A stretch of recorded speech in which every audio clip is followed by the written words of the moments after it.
Shalom adik-adik, semangat pagi. Aku mau kenal Tuhan, aku mau cinta Tuhan melalui firman-Nya. Wah, di pagi hari ini Losika kembali lagi menemani adik-adik semuanya di dalam renungan harian sekolah minggu GKTB. Los harap adik-adik tetap semangat ya untuk merenungkan kebenaran firman Tuhan tiap-tiap hari. Nah, sebelum kita semuanya merenungkan kebenaran firman Tuhan di pagi hari ini, Losika mau mengajak kita semuanya untuk berdoa terlebih dahulu. Mari kita berdoa. Tuhan Yesus, terima kasih untuk pagi hari ini, untuk kesempatan yang Tuhan berikan bagi kami, dan untuk rahmat Tuhan yang baru yang Tuhan sediakan untuk kami nikmati juga di pagi hari ini. Dan pada pagi hari ini kami mau merenungkan kebenaran firman Tuhan. Kiranya Tuhan juga menolong kami, memimpin kami supaya kami boleh mengerti, memahami, serta melakukannya di dalam kehidupan kami sepanjang hari ini. Dalam nama Tuhan Yesus Kristus kami sudah berdoa. Haleluya. Amin.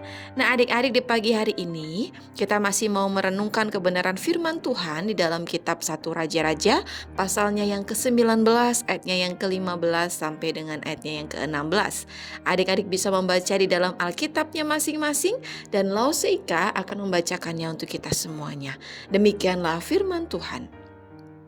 Firman Tuhan kepadanya, "Pergilah, kembalilah ke jalanmu melalui padang gurun ke Damsyik, dan setelah engkau sampai, engkau harus mengurapi Hazael menjadi raja atas Aram. Juga Yehu, cucu Nimsi, haruslah kau urapi menjadi raja atas Israel. Dan Elisa bin Safat dari Abel Mehola harus kau urapi menjadi nabi menggantikan engkau." Adik-adik, seperti yang telah kita ketahui di dalam renungan harian yang kemarin, bagaimana ketika Nabi Elia, ia takut. Oleh karena itu, ia melarikan diri, ia lari sampai ke Gunung Horeb. Nah, ketika ia sampai di Gunung Horeb, maka ia masuk ke dalam sebuah gua. Ia bermalam di situ. Dan ketika Elia bermalam di sebuah gua itu, maka Tuhan berkenan menyatakan diri kepada Elia. Tuhan bertanya kepada Elia pada waktu itu, "Apa kerjamu di sini, hai Elia?" Nah, ketika Tuhan bertanya hal itu kepada Elia, maka Elia pun menjawab. Ia berkata bahwa aku itu sudah bekerja segiat-giatnya bagi Tuhan, Allah semesta alam. Karena orang Israel meninggalkan perjanjianmu, meruntuhkan mesbah-mesbahmu, dan membunuh nabi-nabimu dengan pedang. Hanya aku seorang dirilah yang masih hidup, dan mereka ingin mencabut nyawaku. Nah, adik-adik, berdasarkan jawaban dari Nabi Elia ini, kita dapat melihat bahwa ternyata Nabi Elia ini menjadi takut karena ia seorang diri yang masih hidup, dan orang-orang pada waktu itu ingin membunuh ia.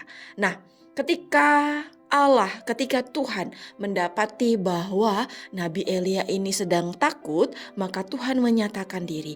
Tuhan memerintahkan Nabi Elia untuk keluar, untuk berdiri di atas gunung itu. Bahkan Tuhan juga memberikan perintah kepada Nabi Elia untuk pergi dan kembali ke jalanmu melalui padang gurun ke Damsyik.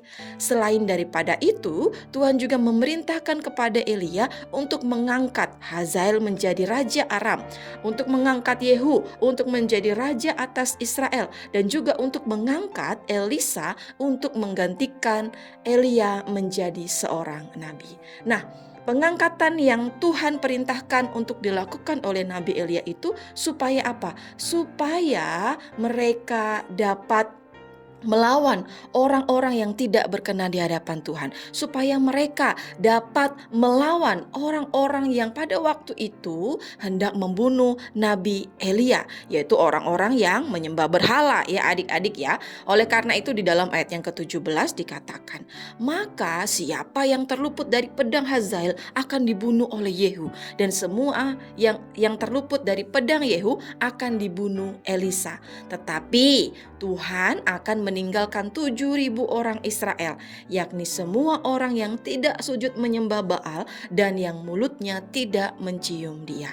Orang-orang yang sungguh-sungguh hidup dipimpin oleh Tuhan, orang-orang yang sungguh-sungguh hidup mengasihi Tuhan, mereka semuanya akan luput dari pedang ketiga orang yang telah dipilih oleh Tuhan.